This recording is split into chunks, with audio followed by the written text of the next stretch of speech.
Hey, what's up, everybody? It's your girl JoJo, and I'm here with the review for Ready to Love. This is the season 6 part 2 reunion. Hopefully the wind is not too bad. You guys know my situation. I am indeed at work. This is a late review. I have been trying to watch this episode since Friday and just could not get through it. I wasn't sure if I was going to share or not, but I feel like I should.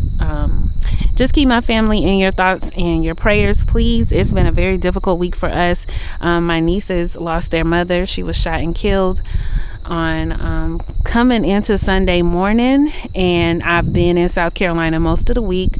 It was very hard to leave, very hard to come back to Texas. I felt very sad and just wanted to stay and look at them every day and be there with them every day, even though I know that's not realistic. That's just not where we are with it. But yeah, but I'm back in Texas. I'm back at work, and I do not want to be here. I'm so worried about those girls. So I wasn't thinking about doing a Ready to Love reunion, but just keep them in mind. We're trying to support them as much as possible as a family, trying to support her mother's family as much as possible, and of course trying to support my brother, their dad, as much as possible as well. So yeah, they are 5 and 8 and they have lost their mom. So it's terrible.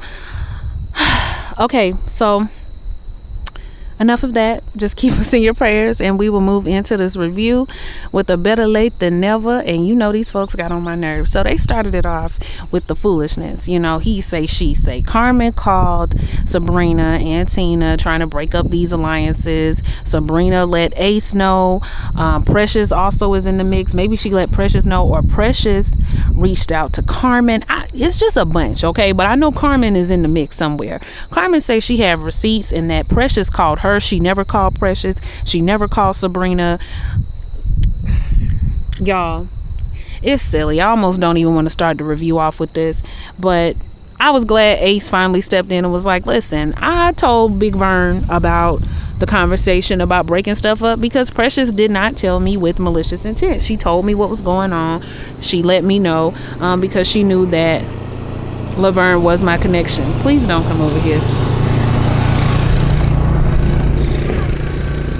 Y'all work stuff is going on. Anyway, the great outdoors. But anyway, so that was really it, you guys. I don't think we're ever going to get to the bottom of it. But Carmen, girl, you know you was in the mix somewhere, because too many people saying your name for it. You not to be around somewhere in it. So, but let Carmen tell it. She got receipts, and she didn't do a whole bunch of calling. But really, that was that. Then we move into talking about Demetrius and how everybody, I didn't realize how all the girls were just so smitten with him until they played it back. And I was like, ooh, child, he was good for what it was, but it wasn't all that.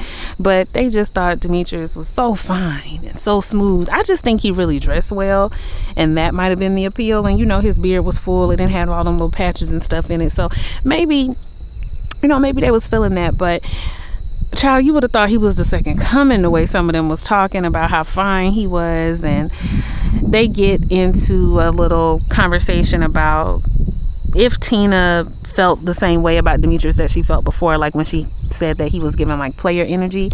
And she said she might have jumped the gun on that. I think he's a nice guy. He just wasn't the guy for me. Okay, cool. They asked Sabrina what's the state of her and Demetrius. There is no state with her and Demetrius. They have decided, this guy won't win, I'm telling you. They have decided that they are just going to be friends. That's something that Sabrina wanted. Demetrius had reached back out to her after the show to see if that's what she really wanted, and she was like, yeah, that's what I want. I just want to be friends. So he got curved once again. And Demetrius said he had to, you know, center himself, get himself right. But now he is back out there focused on finding his lady. So yeah, okay, that's it with that. Next topic. Okay, so the next situation is between Paul, Dakia, Carmen, and I guess Precious is kind of involved. Precious, we got her out the way early. The conversation that she had with Paul, where she felt like Paul gave her his behind to kiss, and Paul apologizes to Precious and says, if I hurt your feelings, which I hate those kind of apologies. I already told you you hurt my feelings, so just say you apologize. She's working on accepting it, whatever.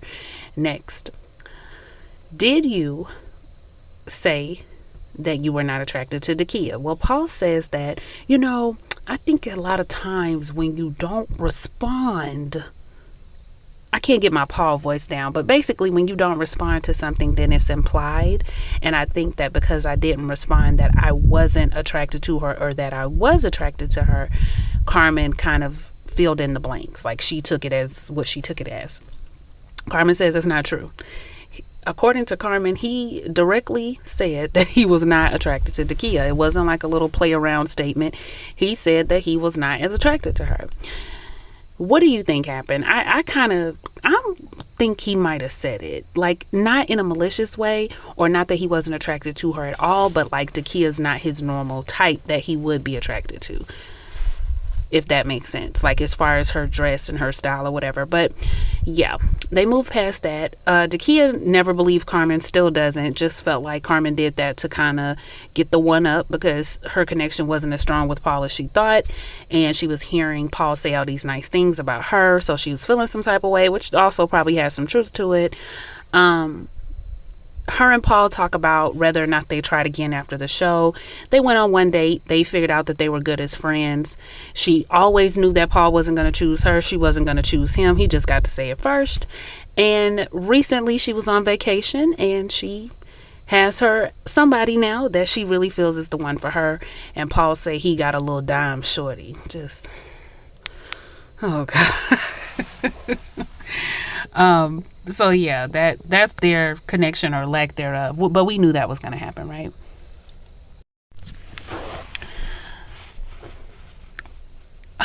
I'm starting to regret that I even reviewed this. Sorry to be a Debbie Downer. This got to be the most childish reunion that I think I've ever seen for Ready to Love, I think. So why is Tina acting like she's doing us a favor by even being there, by talking to us, by being around? Like, her whole attitude to me was, oh, the show just wasn't for me and I just didn't want to do it, but I'm not going to cop to that, and I'm not going to say that I was wrong for ghosting everybody and not showing up. But okay, they go through guy by guy.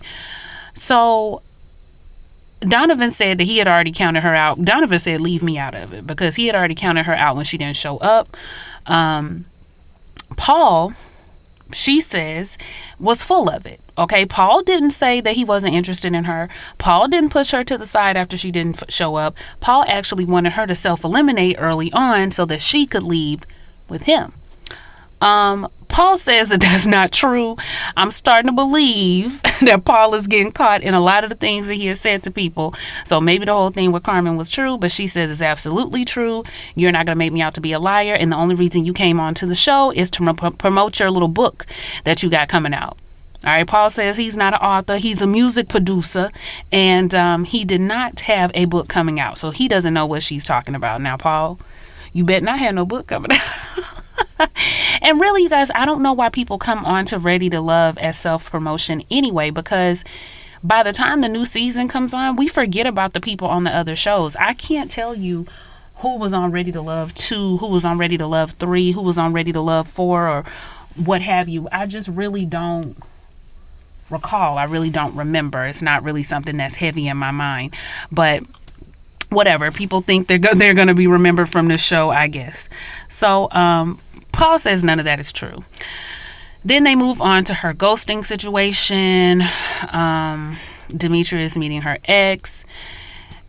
Tina doesn't feel like she's wrong. She doesn't feel like she was wrong. She felt like she didn't have any connection. She felt like it was too much for her, and she ghosted the whole process. She knew she was going to leave.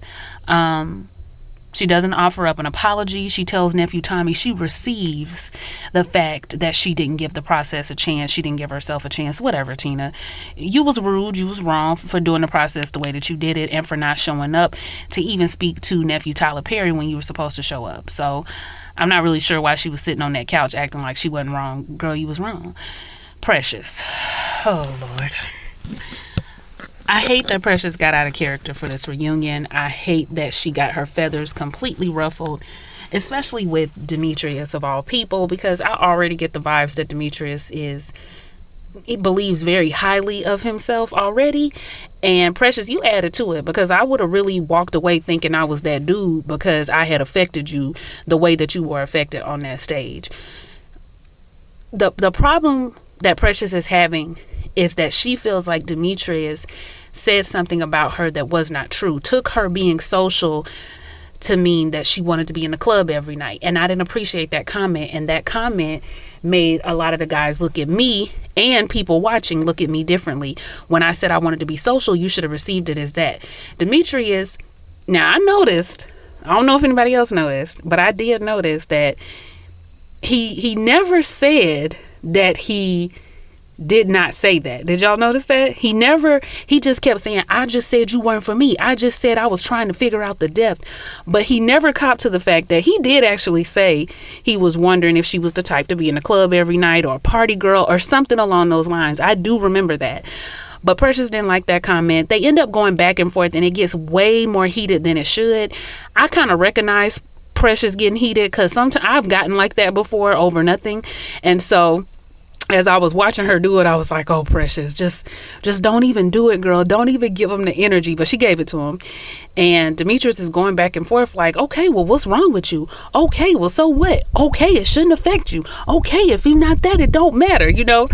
And she's getting more and more heated. He asks her if she's on drugs or something because she's been turned up all day. And that's when you hear the infamous, no, B, I'm not. And she gets up and she leaves and she's shaking her neck and she carrying on. This wig is much better for her. I don't know if I mentioned that yet. And she telling them to give my stuff. She going home. It was quite the scene. And it was definitely quite the scene, but it's not even worth talking about. She definitely took it to another level. But Demetrius, I did notice that you never admitted that you did say that.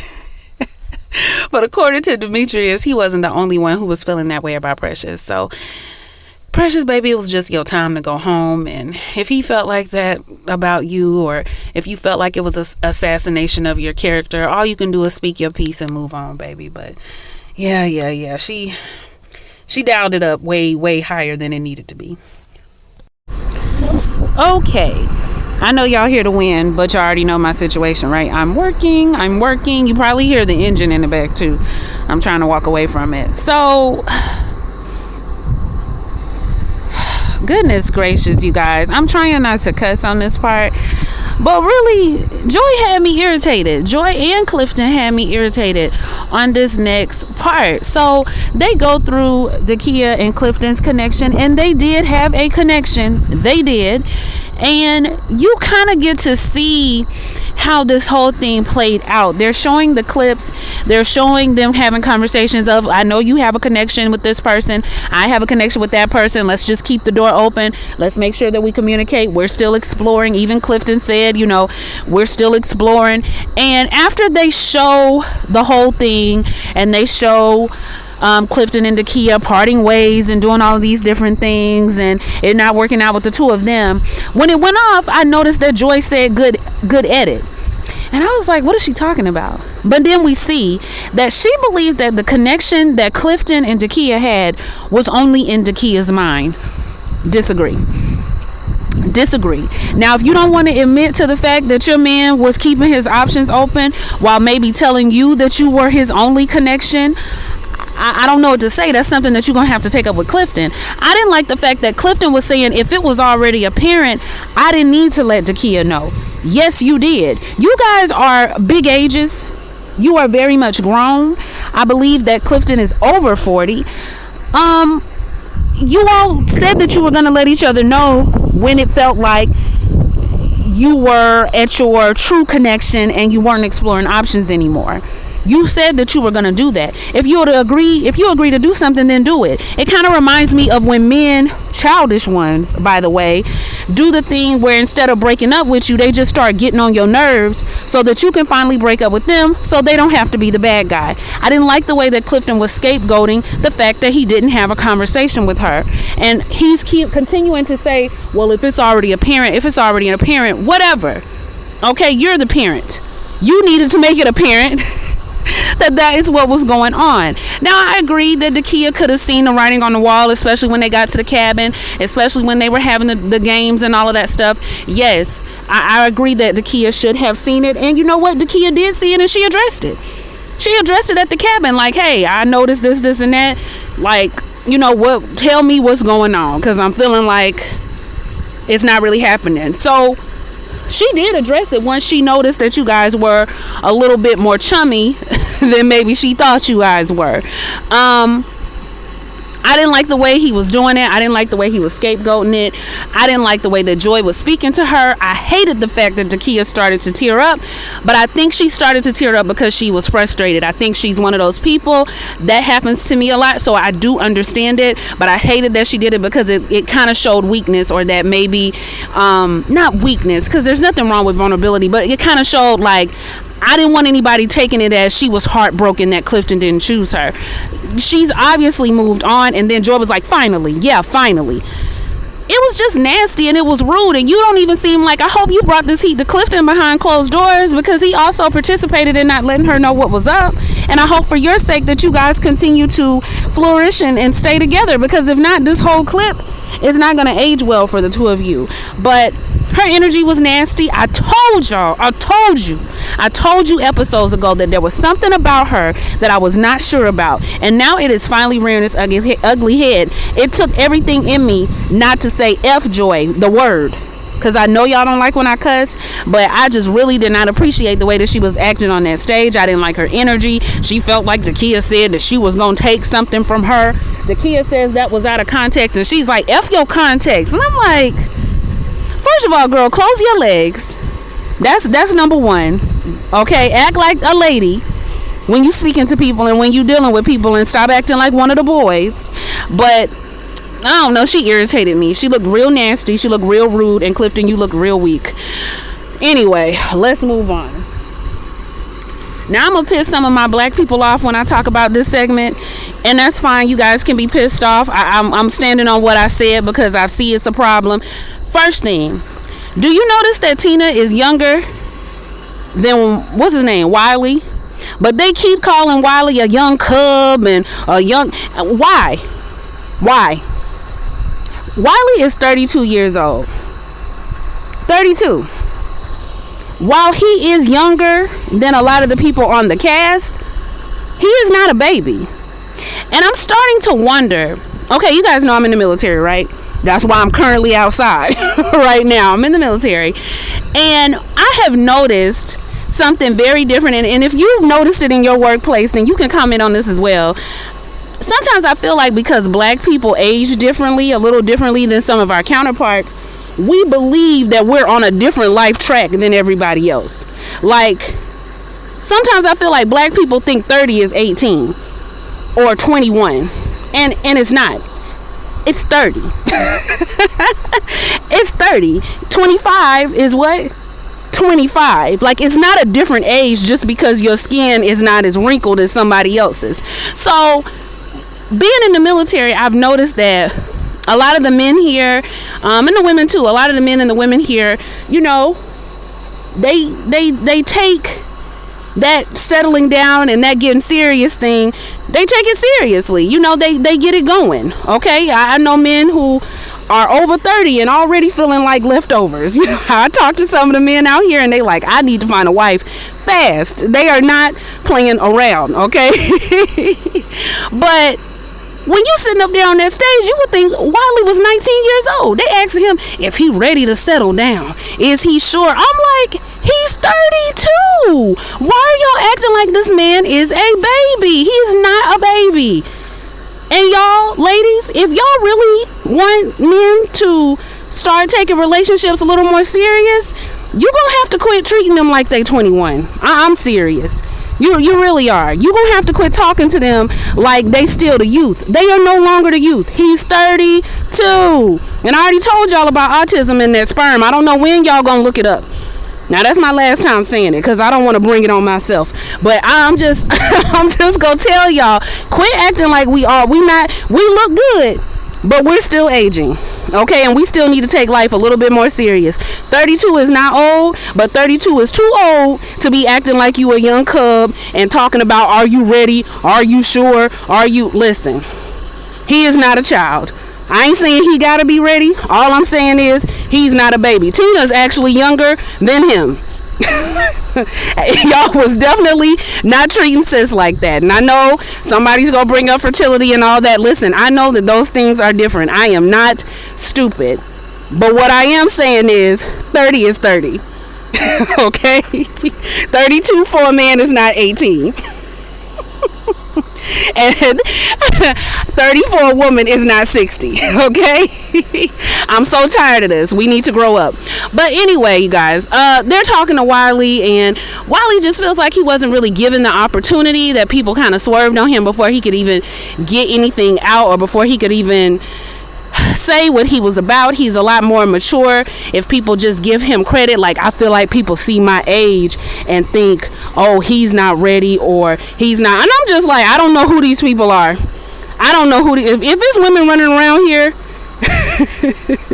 saying he's not ready, what's the point of dating an older man? What if a 28-year-old is dating a 32-year-old and he's still like, well, you know, I'm not really sure. It's just like, shoot, this defeat the purpose of me dating older. You still not sure? But Wiley said he is serious. See, I like that green he had on too. And so him and Keena have a little tit for tat, because he said Keena wasn't checking for him on the show, but she be watching his story, so you are kind of checking for me. Now that showed a little bit of his childishness, because just because somebody the first person to watch your stories don't mean they checking for you. It might just mean they ain't got nothing to do, and as soon as a story pop up, they the first one watching it. But Keena was like, you best believe I won't be looking no more. That's not even important. Him and Tiffany is what's important. Him and Tiffany have had dates. They've had conversations. They've been hanging out. They like each other. It's a lot of chinning and grinning going on. She hasn't put all her eggs in Wiley's basket, but she trusts Wiley with her eggs. I said, okay, girl, you better put the eggs where you gonna put them. But he was originally checking for Dakia, so I got a feeling Wiley just like older women anyway, which is probably why he auditioned for the show. But yeah, y'all let me know what y'all think. I know that rant pissed I know it pissed y'all off. I know it did, because it pissed people off every time I bring it up, and I don't really care. You just gonna be pissed off, but you're gonna quit walking around here like you're 18. You're not the youth anymore. Deal with it. Boo, tomato, tomato, tomato, get off of the stage. So we go through Joy and Clifton's connection. I almost didn't even want to look at them since that whole mess they pulled earlier, but we go through their connection. It was love at first sight. I knew from the way she looked at me. Her eyes, they said it all. So cute for them. I ain't gonna deny it. I'm glad that the two of them are happy. I'm always glad when people can find happiness. That's one thing about me. Like, even if you are a person that I don't necessarily like, even if you are a person who I don't feel like, or let me not say I don't feel like, because I'm not judging people in that way, but other folks may feel like you didn't necessarily make all the best decisions in life. If you can course correct and move forward and find somebody to make you happy, baby, I don't care.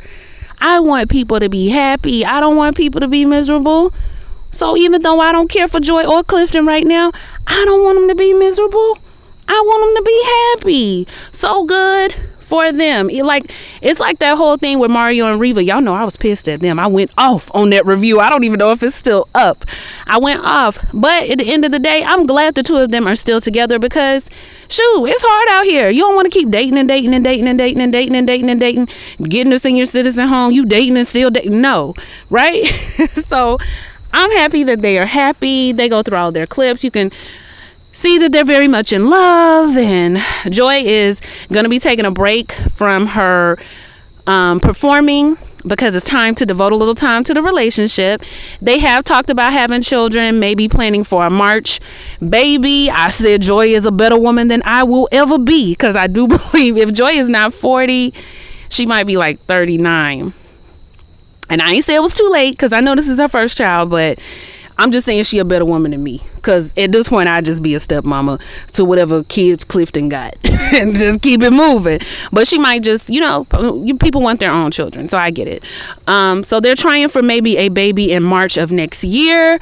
I hope that Joy, you know what I would do if I had access to Mexico, like constantly. If I worked there, I'd be having them eggs sitting right in the freezer. Shoot, I'm looking into it now while I'm right here by the border. So it's definitely something that I wonder if Joy has looked into. It's not a bad idea, ladies, I'm telling you. But I'm gonna look into it myself. So but they're planning for a baby. They're doing well, and Clifton says that he was in Mexico every other weekend, so he really do like her for real, y'all, because Mexico, he in Potomac. He ain't in Texas taking this flight. He in Potomac taking this flight. So he really do like this girl. He really do F with her the long way. It truly is a connection. I really do believe that. And he gets down on one knee with a ring box. Let me tell you something, fellas. Ain't none of this funny. Do you hear me? Do you hear JoJo talking to you? Ain't none of this funny. Don't get down on one knee with no ring box if ain't no ring in there. Don't give me a necklace. Don't give me a shoe. Don't give me nothing in a box unless it's a ring. I don't have time to play with you. All of my gifts need to be in a bag so I will know that it's no way possible that it's a ring. I don't care how big or small the box is. Don't get down on one knee in front of me with a box and give me anything but a ring. But Joy was happy about it. She got a key. She got a key. I would have swung on Clifton. But that's just me, you guys. I got a lot of pent-up aggression. I need to join a martial arts class. Like, comment, and subscribe. Let me know what you thought about the reunion. And I will see you all for the next one, all right? Bye.